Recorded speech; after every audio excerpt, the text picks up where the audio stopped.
I just want to say thank you. I've been listening for 3 years.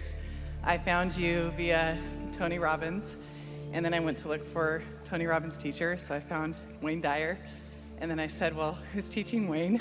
So then I found you in a conversation you had taped, I'm not sure what year, and it basically made, Wayne Dyer was talking about his dad, I don't know if you remember this, but anyway, it made him look like you were teaching him as a child, and it was amazing. Isn't that a remarkable thing, that a magnificent, well-renowned teacher like Wayne Dyer is willing to expose himself with an unanswered question, and those watching get to watch him receive the answer to his question in real time. And it was amazing. Yeah. It was about 2 hours, Yeah. and I watched the entire thing. I didn't even have the time, and I just stopped everything because I did have the time, and it was amazing. Well, that's what we mean when we say you all teach to the clarity of your example.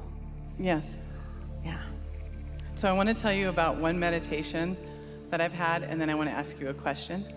When I meditate, not all the time, I meditate every day. I get up early, 4:30, I work out, then I meditate, because I feel like my brain is more open after I work out.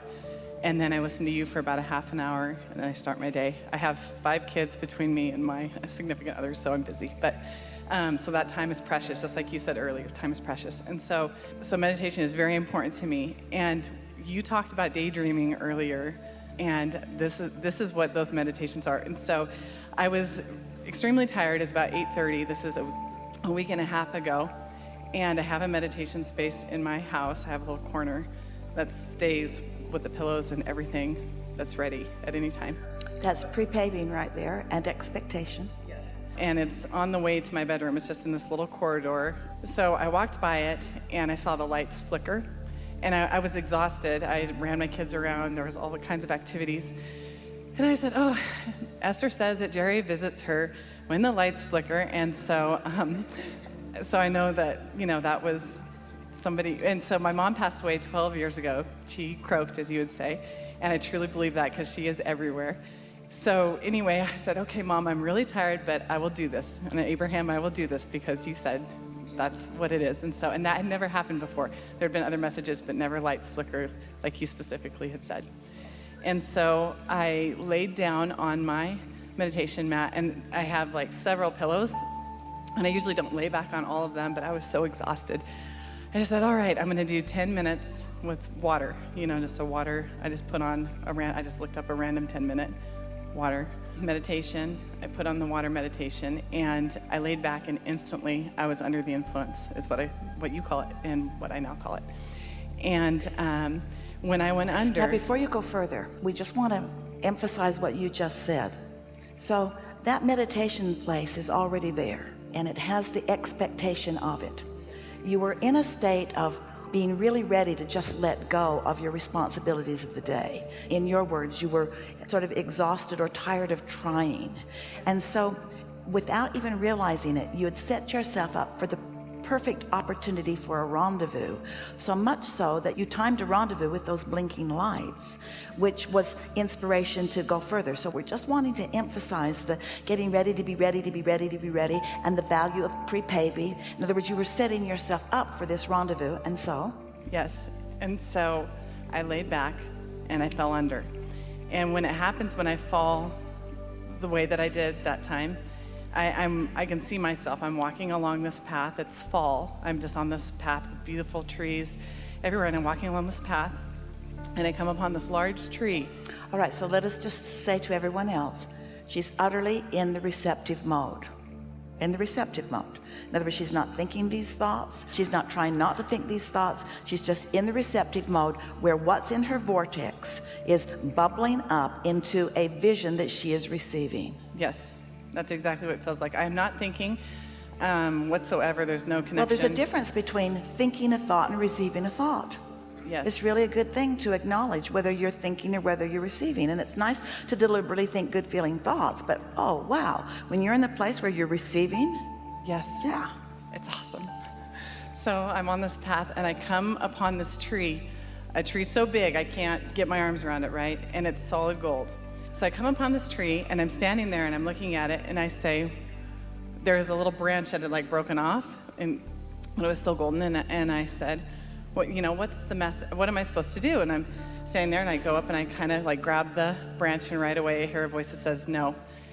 And so I step back, and I'm like looking at the tree, and I said, well, am I supposed to, in my brain, I'm not talking to myself, but in my...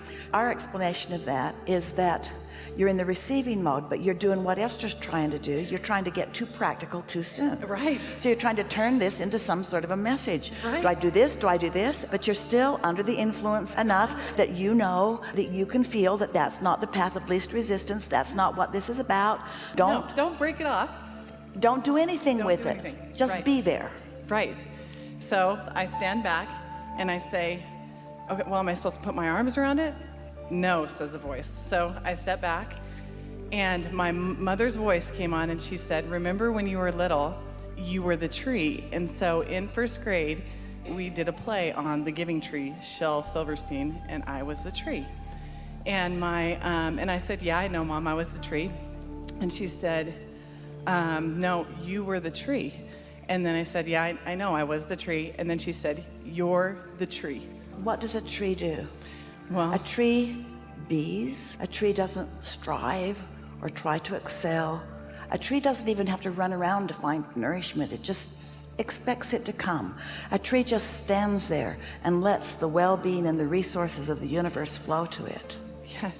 And it was like, basically, you are enough. Like, you already have all, it's not strive here, go try it, do this, accomplish. It was just like, you already have it. Well, you're the tree. Now you're putting your words on it. Right. I didn't. Well, that's what... Your mother didn't tell you that? No. So she didn't say that. She didn't say that. You're the tree. Now, what does a tree do? A tree bees. Does a tree self-judge? No. Does a tree run around trying to get attention? No. Does a tree receive the resources from the universe right where it stands? Does a tree thrive where it bees? In other words, that tree that your mother was explaining to you represents the state of allowing, the state of being, not the state of trying, not the state of proving, not the state of running after things. Step one, you scramble around a little bit. You're not the tree in step one. You're the seeker, you're the asker, and the resources are flowing. This is a really good conversation to have in the midst of wanting to be more in the state of allowing. We'd like you all to just be that tree and let the resources of well-being just flow to you.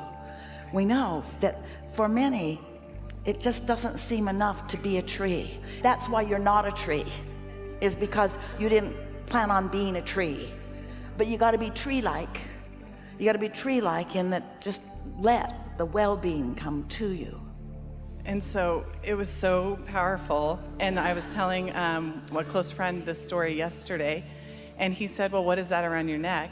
And I forgot a friend of mine 3 years ago gave me this Tree of Life necklace, and I've been wearing it ever since. That's what this is all about. And so I walk in today, and there it is. And I said, she will call me today. But notice, there are the roots. It's what comes before. There's the tree. There's the receivers out here. So can I tell you one more? I just want to tell you one more meditation I had that was the same Before tree. you do. Okay. Before you do. That was so profound. Before you do, we want to talk about meditation and receiving. Yes, that's what my question. We know. Okay. So I want more of that. How do I get to that? So like, of course, every morning it's not like that, or every time I don't get these like fabulous, but when I do, it's like, At first we called this the science of deliberate creation, but you all got too deliberate and too much striving and too much trying to apply the determination that you'd learned in other places in your life to this.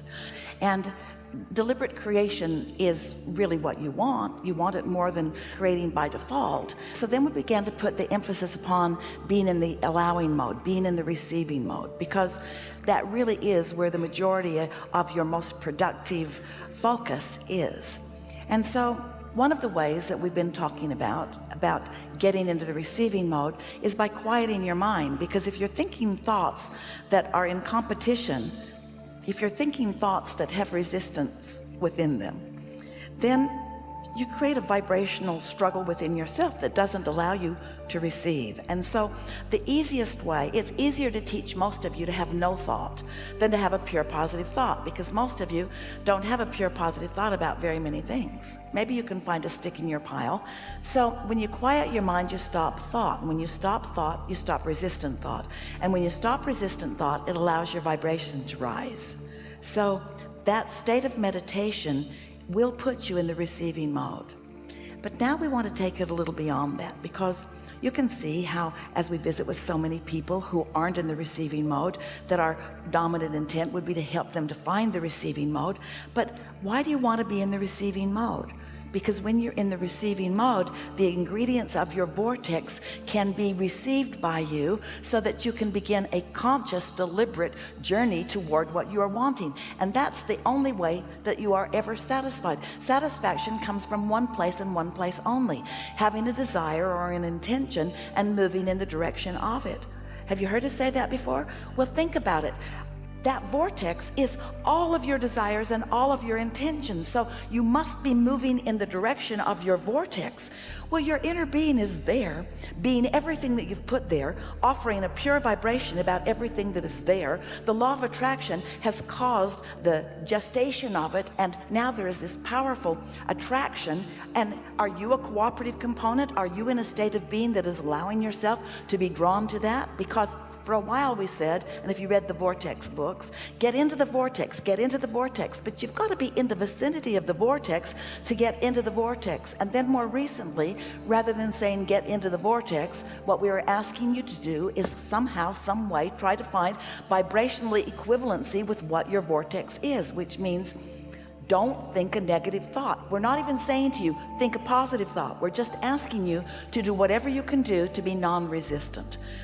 So many people have heard others talk about their meditations where wonderful things like this happen, where they have visions or confirmation of things. And so many people, in approaching the subject of meditation, want to jump right over there to receiving something. They want to jump right over there and receive. I'm willing.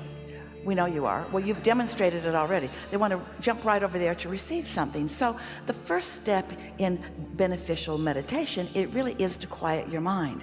But when blissful thoughts begin occurring to you that feel like daydreams, that means you're in the receiving mode. That means that you're translating. And so just go with it. For a while, that was happening to Esther. She didn't have any instruction except to quiet her mind, and when her mind wandered, to release the thought. And so when she began being in the receiving mode and thoughts began occurring to her, she would breathe them away, because she thought that that was something wrong that she was doing in meditation. But it isn't a wrong thing. It's just don't try to think the thoughts. And that's what happens to people in meditation. They quiet their mind and then they want to direct the thoughts in meditation. You've already directed the thoughts. You've already filled your vortex full of the components of your thoughts. Now in meditation, quiet your mind. But when the thought begins to come and it feels wonderful to you, just watch it like a movie. Now, did you notice that when you started to get involved in your movie, no one was telling you no? There was no one, because non-physical does not shout no at you. But it felt like no, because you could feel that that was not the purpose of this. That was not the reason for this. And we know you deliberate, wanting to prove yourself worthy beings. It's hard for you to hear that you're already worthy and you don't have to prove, because there's been a whole bunch of bogus information that's been offered to you by people who needed to control your behavior so that you could feel better. Sometimes people say to us, Abraham, you teach selfishness. And we say, yes, we do. Because if you're not selfish enough to care about how you feel and accomplish feeling good, then you will not hook in and you won't have anything to give anyone else. And who is it that's most likely to call you selfish? Someone who wanted you to do what they wanted rather than what you wanted. You're speaking to who I brought today. You're speaking to who I brought today. Isn't that pretty screwy? Yeah, in a separate, not he and I in a separate relationship, but you're speaking. Isn't that pretty screwy? Do not please yourself, please me. And if you please yourself, you are therefore selfish. And so? I love you. I don't need any more. You're amazing. Really good. Yeah, thank you so much. All right, let's go. Here we go. We're rocking and rolling now. What do you want?